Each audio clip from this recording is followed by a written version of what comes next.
जय श्री राम। मैं Krishna Kotliya, insurance and financial consultant and informative.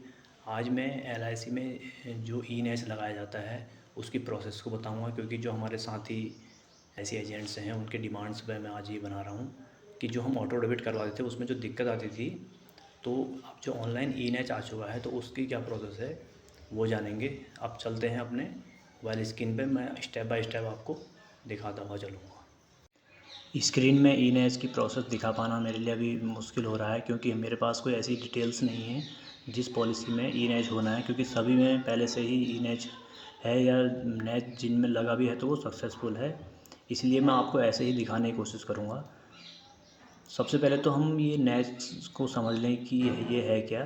ये ऑटो डेबिट में हम एक नेच का फॉर्म भरते हैं। जब शुरू में हम पॉलिसी करते हैं तो उसमें अपनी बैंक डिटेल दे के हम अपनी इंफॉर्मेशन जो ब्रांच होती है एलआईसी की वहाँ सबमिट कराते हैं। तो किसी कारणवश यदि कोई सिग्नेचर का इश्यू हो या कोई और इश्यू हो, तो यदि आपकी प्रीमियम डिडक्ट नहीं हो रही है तो आप ये ई नेच ऑनलाइन ई नेच कर सकते हैं, जिससे आसानी से जो प्रीमियम है वो डिडक्ट हो जाती है। तो उस प्रोसेस को हम जान लेंगे। वैसे ये जो वीडियो है स्पेशली एलआईसी एजेंट्स के लिए होने वाला है, क्योंकि एलआईसी सर्विसेज के लिए जो एजेंट होते हैं वही बेटर सर्विस देते हैं। यदि कस्टमर भी इसे देख रहे हैं तो वो भी अपने पॉलिसी में ई नेच करवा सकते हैं। जब फर्स्ट टाइम यदि करवा रहे हैं या जो ऑनलाइन पॉलिसी ले रखी है आपने, तो आपके पास जो आपके इनबॉक्स में रजिस्टर्ड जो मोबाइल नंबर होता है उसमें जो मैसेज आया हुआ है, एक लिंक एलआईसी भेजती है। तो कस्टमर चाहें तो आप उस लिंक पर जा कर के खुद से भी इस सारी डिटेल्स को कर सकते हैं।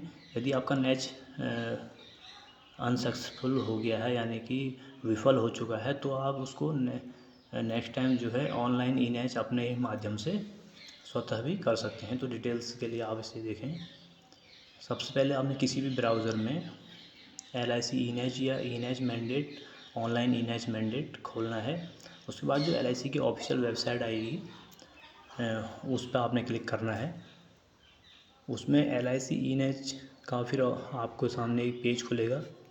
तो उसको थोड़ा सा आप जब स्क्रॉल डाउन करेंगे तो क्लिक टू प्रोसीड वाले ऑप्शन में जाना है। उसके बाद आपके सामने पॉलिसी नंबर का ऑप्शन दिखाई देगा। यहाँ पर आपने अपनी पॉलिसी नंबर डालनी है। प्रीमियम विदाउट टैक्स लिखा हुआ है, यानी कि आपकी जो प्रीमियम है विदाउट टैक्स आपने लिखनी है, बिना जीएसटी के। ये आप अपनी स्लिप में देख सकते हैं या पॉलिसी बॉन्ड में देख सकते हैं कि जितनी आपकी प्रीमियम आप जमा करते हैं बिना जीएसटी के थोड़ा कम होती है, तो वो आप यहाँ पर डालें। डेट ऑफ बर्थ के आगे आप अपनी डेट ऑफ बर्थ डाल देंगे। यदि यहाँ पर ध्यान देने वाली बात यह है कि यदि चाइल्ड के नाम से पॉलिसी ले रखी है, अपने बच्चों के नाम से, तो यहाँ पर आप बच्चों की डेट ऑफ बर्थ है वो डालेंगे और सामने आपका कैप्चा कोड का बॉक्स आ जाएगा। वहाँ पर जो भी कैप्चा कोड शो हो रहा होगा उसके जो लेफ़्ट में आप उसका कैप्चा कोड डाल देंगे और वेरीफाई पे क्लिक करेंगे।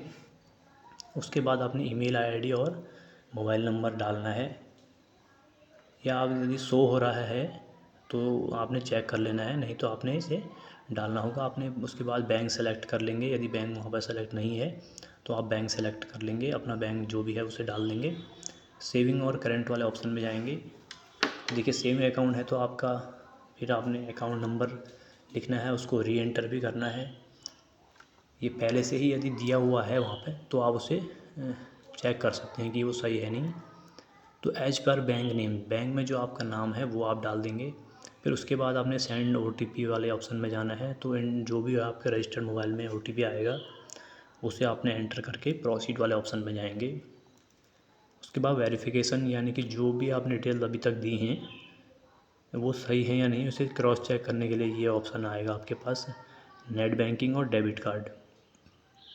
तो मोस्टली लोगों के पास डेबिट कार्ड होता है, तो आप यानी कि इसमें हम डेबिट कार्ड वाले ऑप्शन में क्लिक करके प्रोसीड करेंगे।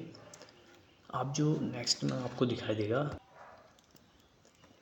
देखिए प्रीमियम आपको वहाँ पर शो होगा कुछ ज़्यादा, यानी कि 25% एक्स्ट्रा शो होगा, तो उससे घबराने वाली कोई बात नहीं है। ये इसलिए यहाँ पे लिखा होता है, यानी कि जितनी आपकी प्रीमियम डिडक्ट हुआ करती है, भविष्य में हम बैंक को ये वो ऑथेंटिकेशन दे रहे हैं कि अधिकतम 25%, यदि कभी हम लेट भी हो जाएं किसी कारणवश तो 25% से एक्स्ट्रा ना कटे। वैसे घबराने की ज़रूरत नहीं है। ये सक्सेसफुल होने के बाद आपकी जितनी प्रीमियम है उतनी ही कटती है। तो उसके बाद OTP जनरेशन होगा। OTP एंटर करने के बाद आपने कन्फर्म वाले ऑप्शन में जाना है। डेबिट कार्ड वैलिडेशन का जो ऑप्शन आएगा उसके बाद में, तो यहाँ पर आपने अपना कार्ड नंबर डाल देना है, कार्ड होल्डर नेम, जो कार्ड में आपका नाम है वो लिख देंगे, एक्सपायरी मंथ एंड ईयर लिख देंगे, पिन यानी कि आपका ATM का जो पिन कोड है वो आप एंटर करेंगे और प्रोसीड के ऑप्शन में जाएंगे। और ये जो चेक बॉक्स है इसमें आप